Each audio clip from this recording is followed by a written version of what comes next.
Hello बच्चों, आइए इस प्रश्न को देखते हैं। पाइनस के द्वितीयक कास्ट की विशेषता होती है। ए रेजिन कोशिकाओं की उपस्थिति, बी रेजिन नलिकाओं की उपस्थिति, सी रेजिन नलिकाओं की अनुपस्थिति, डी नलिका की उपस्थिति। तो यहाँ पर हमें बताना है कि जो पाइनस होता है उसकी जो द्वितीयक कास्ट होती है इसकी क्या विशेषता होती है। तो प्रश्न को देखते हुए हमारी मुख्य मुख्य अवधारणा होगी कि पाइनस क्या है। तो जो यह पाइनस का पादप होता है, यह पाइनस का पादप क्या होता है? तो यह एक जिम्नोस्पर्म होता है जिसे अनावृत बीजी भी कहा जाता है, क्योंकि जो इनके बीज होते हैं, इन बीज पर किसी प्रकार का जो आवरण होता है, यह आवरण नहीं पाया जाता है। इस कारण से इसे अनावृत बीज भी कहा जाता है। यहाँ पर जो ये पाइनस होता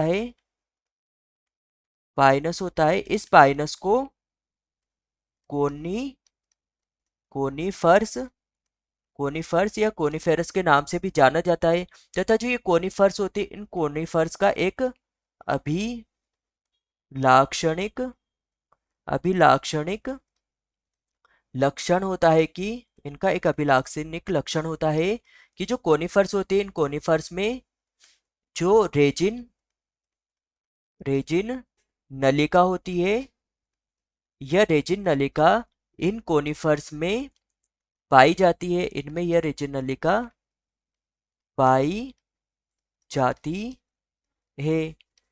तथा जो ये रेजिन नलिका होती है, यह रेजिन नलिका एकल होती है एकल होती है तथा दीर्घित होती है।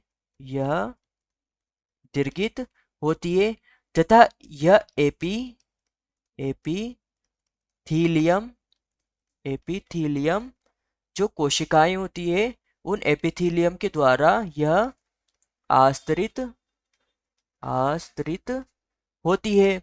तथा जो यह रेजिन नलिका होती है, यह रेजिन नलिका कोशिका भित्ति, इसमें जो कोशिक रेजिन नलिका में जो कोशिका भित्ति पाई जाती है, यह कोशिका भित्ति मोटी हो सकती है मोटी हो सकती है या पतली हो सकती है।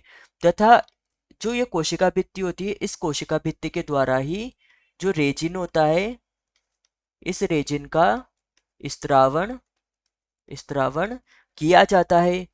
तथा यहाँ पर जो ये एपीथीलियम कोशिकाएं होती है, एपीथीलियम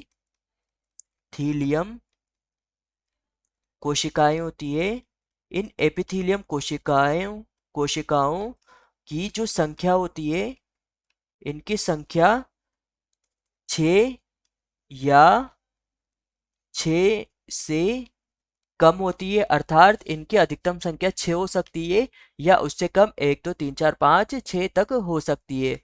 तो यहाँ पर प्रश्न ने हमसे पूछा था कि पाइनस की द्वितीय कास्ट की विशेषता होती है। ए है रेजिन कोशिकाओं की उपस्थिति। तो यहाँ पर जो रेजिन कोशिकाएं नहीं होती, यहाँ पर रेजिन नलिका पाई जाती है, तो यह हमारा उत्तर नहीं होगा।